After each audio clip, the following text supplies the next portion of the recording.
Hey there guys, it's RCK and I'm glad to have you back here again. Today we're going to be going over our turns for turn 34, 35, and 36, of course.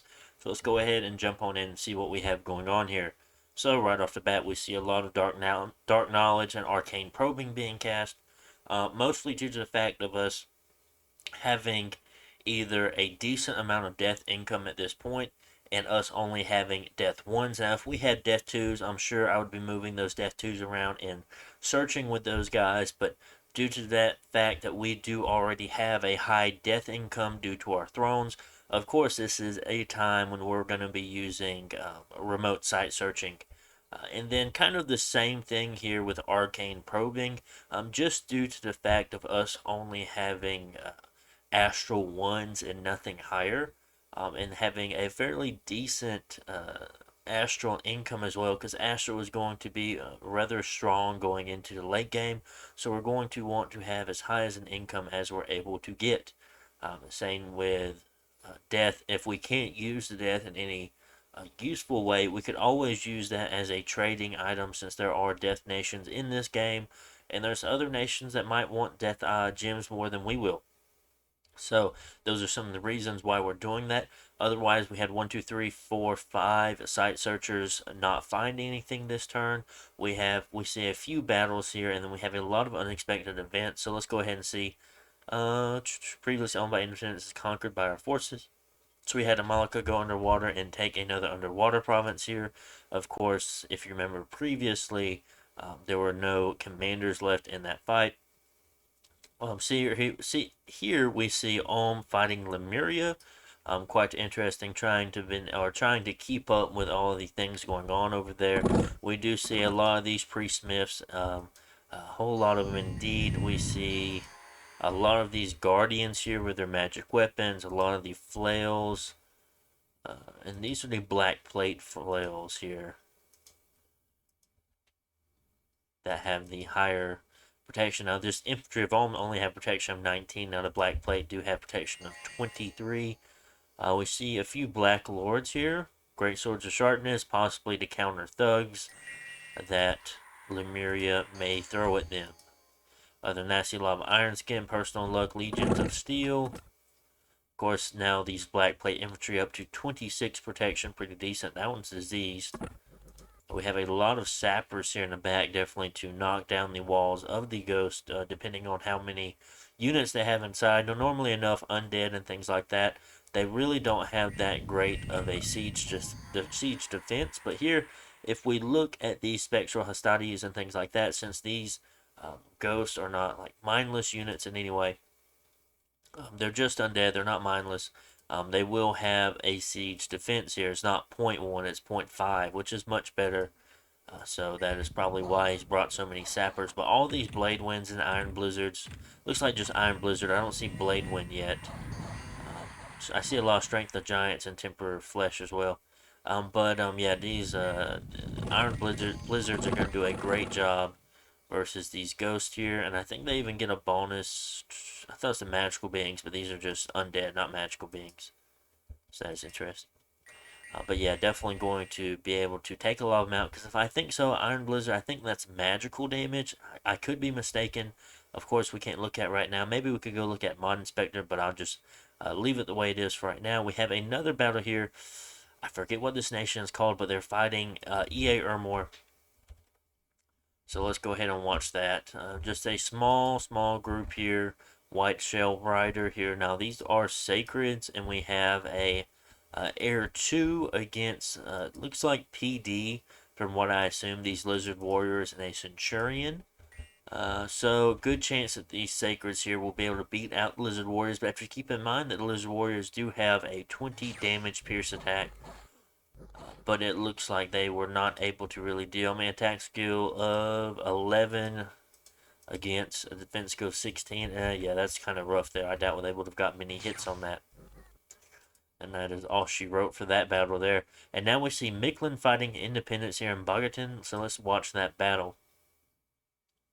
Now this here is the throne on our side. Now, actually, we are good friends with Micklin. I think we talked back and forth a little bit. I said, you know what, you can go ahead and have it. I'm not too worried about it. Honestly, I probably should have I already have taken the throne by this point, but I had a lot of other things going on. And he just decided to get it. I can't remember if we thought about trading for it or not, but I told him he can just keep it. And we have a nap 3 at this point since we do border each other. Um, so I wasn't too worried. The Micklin player is a very, very good player. He's actually another YouTuber. If anyone's watched Zan, of course, that this is who Zan was playing as at the time. I'm glad he was able to really get his footing and really start in this game again. I believe Lucid Tactics did a intervention for this position. I'd say I can't exactly remember, but yeah, he does do a pretty decent job there at taking out this level 2 throne from the looks of it. Definitely not losing very many at all of his Eagle Warriors, only 4, so that is very nice. And losing Foulspawn and Swordsman, which I assume to be uh, mercenaries. I mean, we can go and check, but let's go ahead and look at these events here. One unit has been diseased. We lost some population, that's terrible. Minus 10 income, that's bad. Plus 7 pearls, that is very, very good. Plus 8 water. We got someone that was wounded. Something quite wrong. Rift open and mages. Okay, well at least I think we still have the lab there. We'll have to look. Yes, that was Nethermark. And yes, we do have the lab. I'm glad the lab did not actually blow up. And here we see another huge force here from Kangobia. Even though they've lost at their capital, I figured they would have tried to keep that. But I'm sure that from the looks of it anyway, most of this is just chaff units. So I feel that Krieg will be able to take them out. I mean, at this point, like what I don't know what in the world is going on over here. So we have Ulm that has made a fortress down here. So what I assume is this is their initial expansion. So I believe they've always been here if they already have a citadel. But then we also have Pangea, who's kind of cut through, owns, I guess, this forest here. Not sure if they own Glistening Wood, but I know they own Black Forest, they own Turium, they own the Resting Heights. How interesting. And they also own, this is the same, yes, this is the same Pangea here that also owns all the way up here to uh, Kangobia's capital, which is now Micklin's, along with being in the cap circle of Krieg as well. So, not sure if Pangea was taking the opportunity to kind of take advantage of them in a bad situation and kind of eat Kangobia and eat some of Krieg at the same time. I know we do not necessarily see a army here, so it really makes me curious on why he owns Cap Circle and we see no fighting going on, since we do have some scouts that have been sitting here. I'm sure Krieg will be taking this fort from Kangobia. If not, I'm sure Pangea will come in and take it away. Other than that, we do see that one Pangea starts here. Now their capital is over here at 236. So they kind of have a border here with the EA Pangea. Now this is MA, the other one's EA. If I'm not mistaken, I'm pretty sure that's right. So this one, the MA version is about this large here by taking Jotunheim, and then the MA version is like way bigger. They just own so much more from the looks of it. I mean, we don't have any scouts over there yet.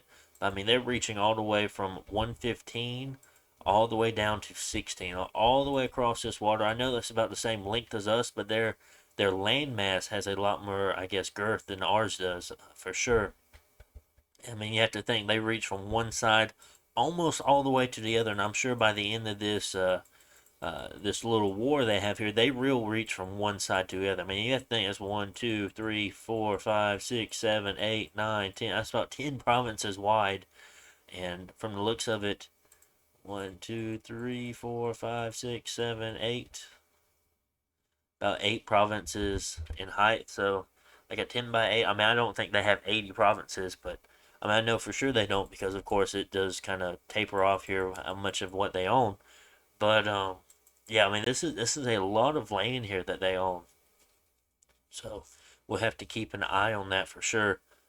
Other than that, we do have our units here moving to 24. I'm kind of getting ready for the fight with MA Pangea after they have taken out Jotunheim.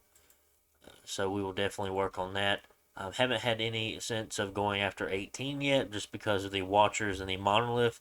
Figured it was a good idea to kind of stay away until kind of later on. I definitely want to at least see how this war with Pangea goes before we go into that. But yeah, as far as things go, we have a nap with Micklin now, and still have a nap with Ulm. So it's very very good. Ulm and Lemuria is still at war.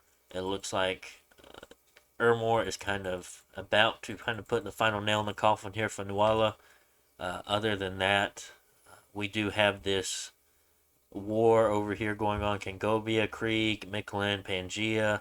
I don't think Ulm was involved. I think this is what Ulm had from expansion, but I'm not entirely sure. I'm not really sure also of what and Tugiku is doing. I don't know how to say that. This blue nation here with a circle on top. I'm not entirely sure on what they're doing, but I kind of wish they would have joined in somewhere. Probably been very difficult for them to fight here through the mountains. But I mean, they honestly probably could have gone after this nation as well and kind of taken away. They should have probably had some scouts over here and just kind of seen what's going on, try to grab some extra land, or maybe even took some stuff from Micklin while Micklin was fighting Kangobia. I mean, there's a lot of different things they could have done there. But yeah, very wouldn't say the best here as far as terrain. I would not want this terrain. I wonder if their units actually have like anything to help with that. Tenders. I mean, they do have mountain survival, which helps a little bit.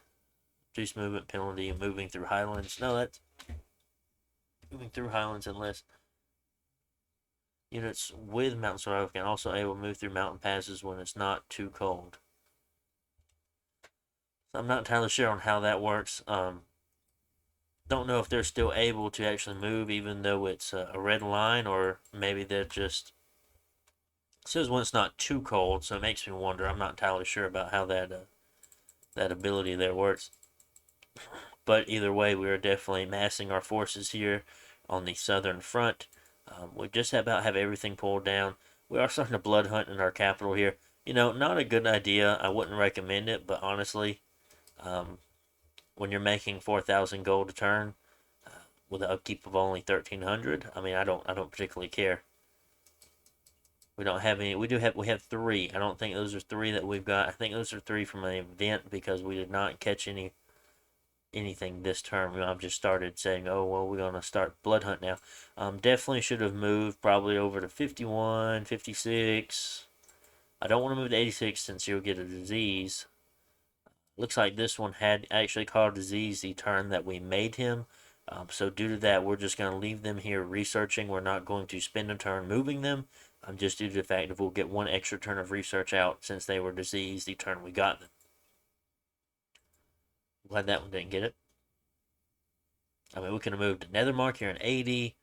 There's a lot of places we could have moved just to a blood hunt, but I figured with the fence up to 25, we didn't need to actually patrol at the same time of blood hunting as much. I mean, if we need to patrol, there'd always be units coming out of Naba. We're also casting Trade Wind this turn, so that's definitely going to give us a really nice boost here, and it's going to be for a lot of turns. Let's see. So we put, how many gems do we actually put into this? Let's look. Looks like we put all 40 that we had. So it costs 10 gems. So it looks like we put it in here for 30 turns. And honestly enough, I feel like this was a good investment here at this point because you have to think, okay, it's turn 34. How many games you played where games have ended before turn 60? Not many. I've been in a handful which I've actually won before 60, but it doesn't happen very often. I've seen people do it. I've done it myself, but it's not often. It doesn't happen very often. It's not a normal occurrence to win before that time.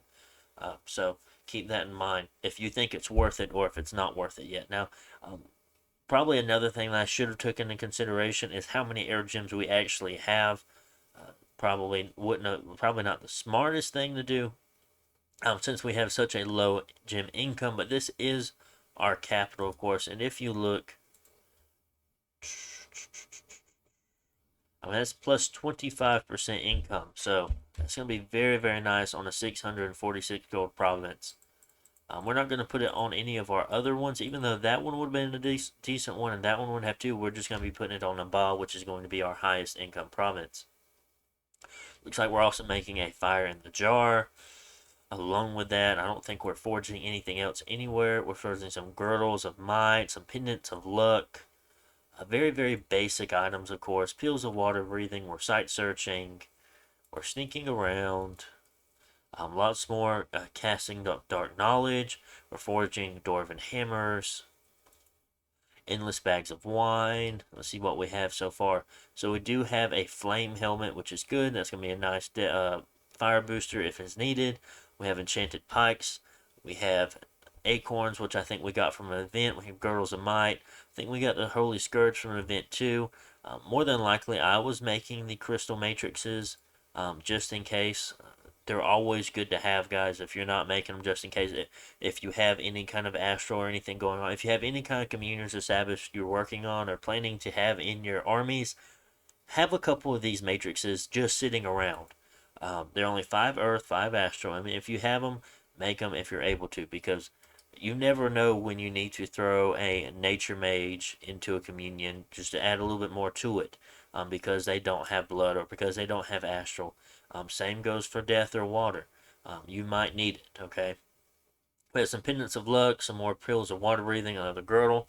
But yeah, definitely going to be working on getting some more of these endless bags of wine, just due to kind of how much supplies our armies are going to be using here. So between these three groups, of course, we see 69, 129, 253, and then we have this province here that only has 133 supplies. I mean, 136 supplies. So even, I mean, this army is going to be is going to be starving just walking onto this wasteland.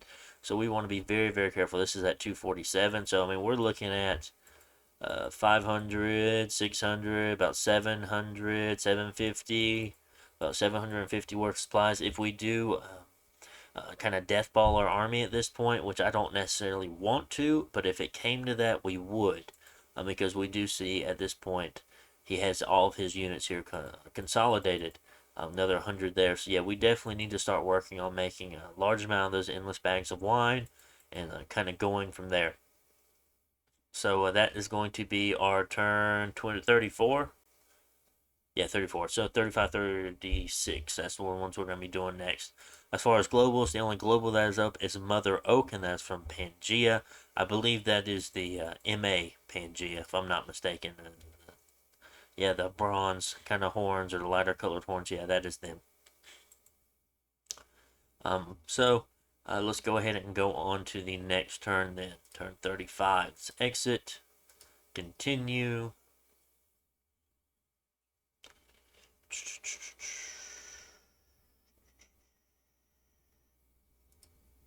35.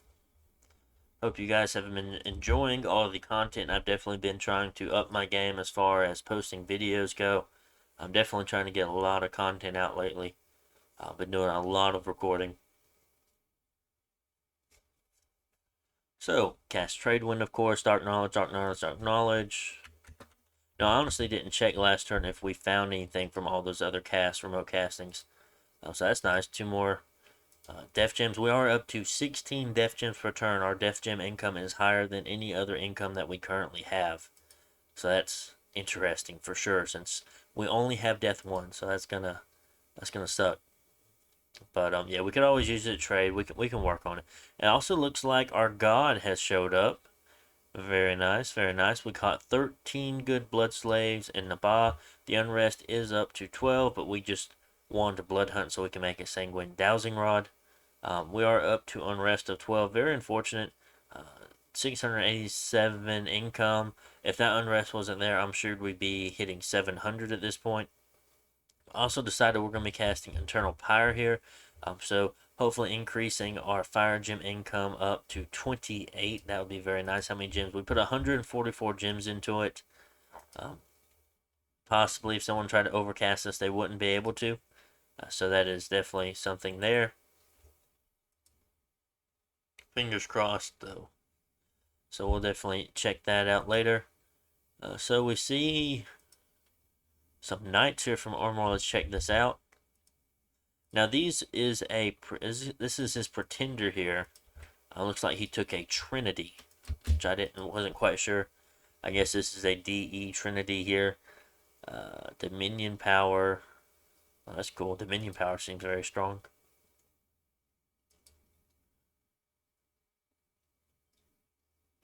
So they'll have rings of Victor, Burning Pearls, and Helm of Acid Breath.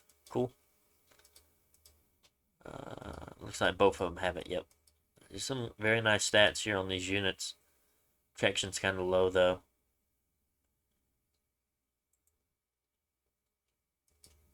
Interesting. Very interesting. We'll almost just use these guys as commanders at that point. If I didn't, if they're going into someone else's dominion, because of course they'll be taking penalties due to how high the dominion is. They have dominion powers, so they wouldn't be getting any bonuses from being in any enemy dominion. So I wouldn't necessarily want them in combat. Oh no, okay, I'm about to say these knights are probably gonna do the job on their own. Okay, so we have Lemuria attacking a scout here from Ulm. We found 6 nature gems. We found 8, 13 different type of gems here in the deep sea. Found 10 death gems. Found 690 gold, plus 10 income, or plus 15 income for the province there.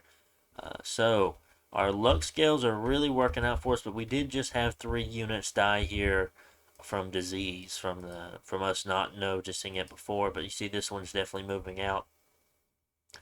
Other than that, this is our god. This is the build we have for our god here at the moment. I've actually kind of changed it up since then, depending on what we're playing or the mods enabled. So sometimes the pretender kind of throws off the point sometimes. So Fire Mage for Fire 4, Astral 4, Death 1. We threw the extra Death on there just to have the extra Fire booster in case we needed it. There's also some other kind of interesting things you can do with Death, which we'll talk about later, at least having that Death cross path.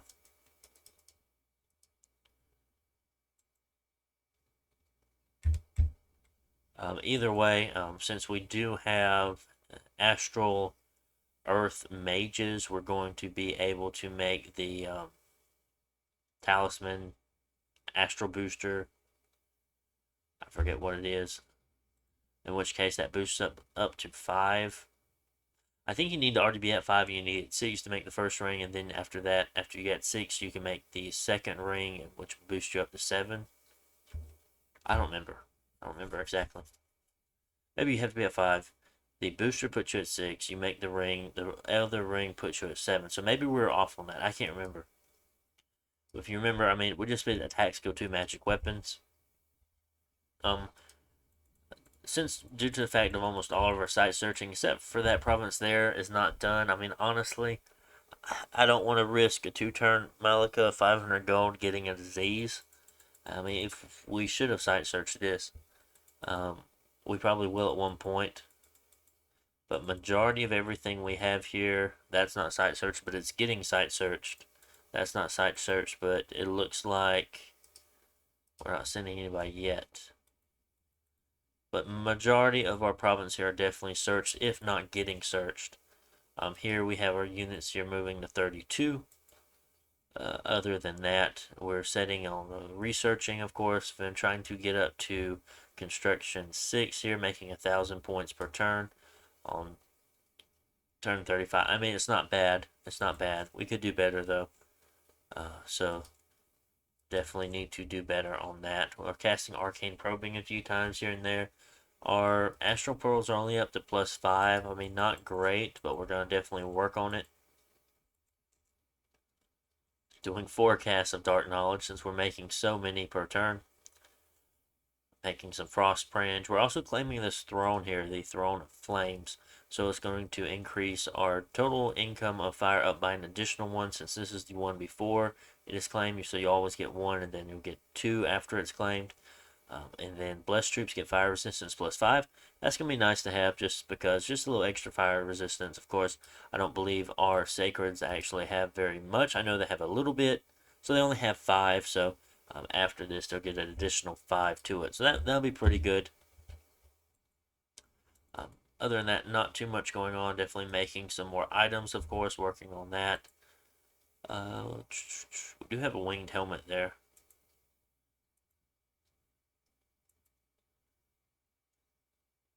And that's going to be all for this turn.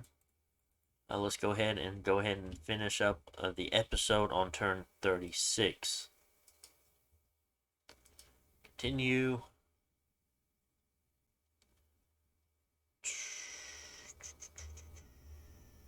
36. There we go.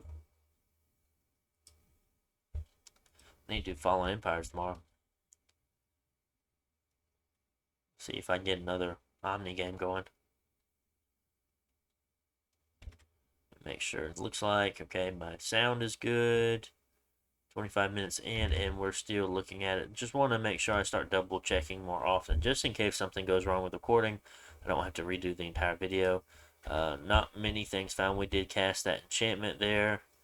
Sunken Galley, I believe that is a death site in the water, which will look, nothing else found. I mean, even our regular site searchers aren't really finding shit.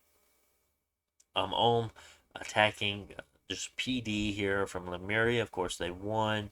We have Lemuria attacking Ulm, just fighting PD. There's a Jade Sorceress, but it looks like they probably ran away. Ulm is attacking again and won. We're getting some gold income, so we got 260 there, 240 there at Arena Battle. And this is the Arena Battle, so let's watch this actually. We have Kingobia and we have Pangea with their enlarged bless. They have an enchanted shield and a flesh eater. Interesting to see that they're already making blood items. Which, I mean, I don't blame them if... I mean, it's not too... I mean, it's not too early. I mean, it's turned 30, so yeah, I'm not surprised. I'll take that back. And then we do see this prophet, actually, here from Kingobia. He sent in the Ring of Victor, 25 attack skill, 19 defense skill, protection 16, hit points of 19 here. So a good chance that he's going to be able to make it through. But depending on how this Flesh Eater actually, how much damage, how many hits he can get in, because only facing against an attack skill of 11 versus a defense skill of 19, I doubt who can be able to get many hits in, because I feel like the Prophet here with the attack skill of 25 will be definitely hitting. If not, I mean, you have 19 hit points. Not sure if you have a second form or not. If he does have Berserker 4. Does the Hierophant have a Berserker, have anything? Has Berserker 3. And they're also casting spells here. Temper Flesh, one's casting Bark Skin. So this one's casting Temper Flesh, so should be going up here relatively high. Should be around, I don't know if it'll just hit 20 even, or if you have more than that. Not, so they must have cast a Bark Skin on themselves. Yeah, current natural protection is at 10. Yeah, they're at an even 20 there. Casting Blessing. Of course, let's go ahead and see Pangea's Bless.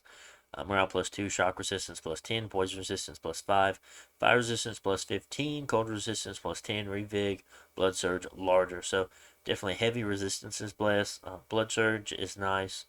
And then larger also seems kind of nice here. Well, I don't know, going up to size 4. Tough call. 3 damage here to the Hierophant, 11 damage dealt to the Prophet, down to 7, 15 for the Hierophant. I guess due to their enlarged, they do have above average hit points. Interesting. Ooh, so there's the second form. It looks like he's still a Prophet, but he is crippled. Has 58 hit points. Ooh, just some really damaging bites there. Attack skill is still up to 20. So, let's see. Ooh, one bite and the Hierophant is gone. Wow. Dinosaur lives to see another day, it seems. Wow, very interesting. Kind of going back and forth there for a second. But they both die. Wow. Okay. So I guess they just... I guess since there's no rider, the mount itself can't go on? How interesting. And then we have a battle here with Black Lord versus a Knight of Hell. I mean, we'll still watch even though I've already showed you.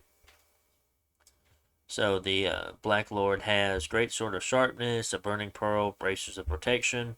It has Heroic Toughness, okay. So 25 protection, attack skill and defense skill both at 19.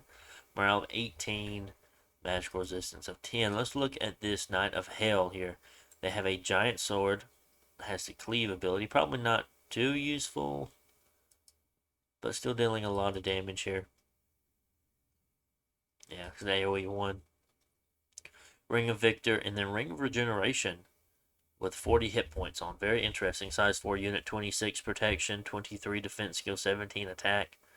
Does has invulnerability, but due to the fact of the Black Lord having a great sword of sharpness, that invulnerability is not going to help at all. Heat 7, interesting. Might add some encumbrance onto the Black Lord. Fear of 5. Of course, we already spoke about regen. Now, the only thing here that I'm kind of surprised to see the Black Lord lose is just due to the fact of this having mage paths on it. Not unless they're still scripting and the Black Lord just comes and whacks him in the face here with the great sword of sharpness, and that's all she wrote. And that almost looks like that might be what happens here. While the knight is still going through his script, the Black Lord is just taking advantage of his ass. Down to 19 hit points. Oof. And with 32 damage, you have to be careful. 10 more damage, down to 9, up to 4. Looks like I took additional 3 there.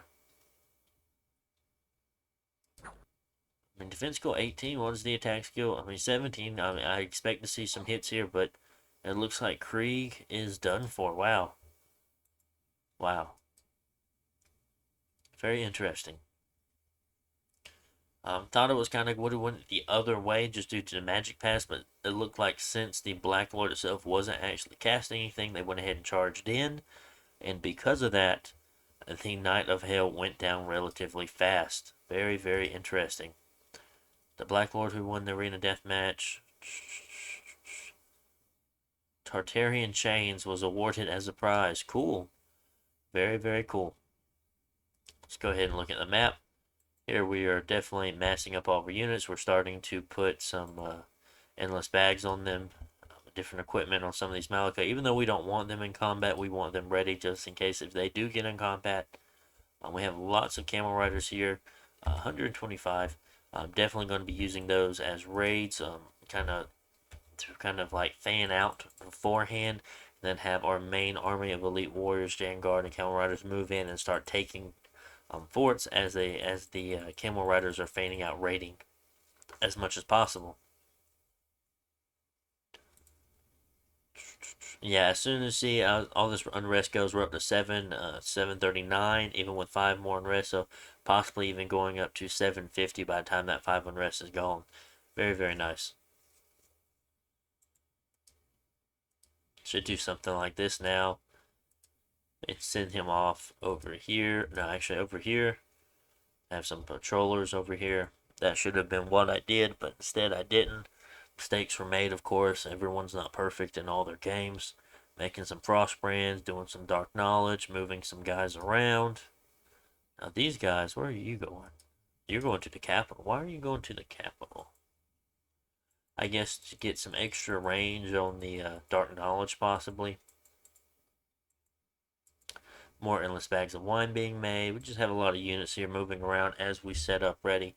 Don't want to spend too much time here on these turns of free war turns because I know they're not very entertaining. It's not a lot of action going on, just a lot of setting up and getting ready.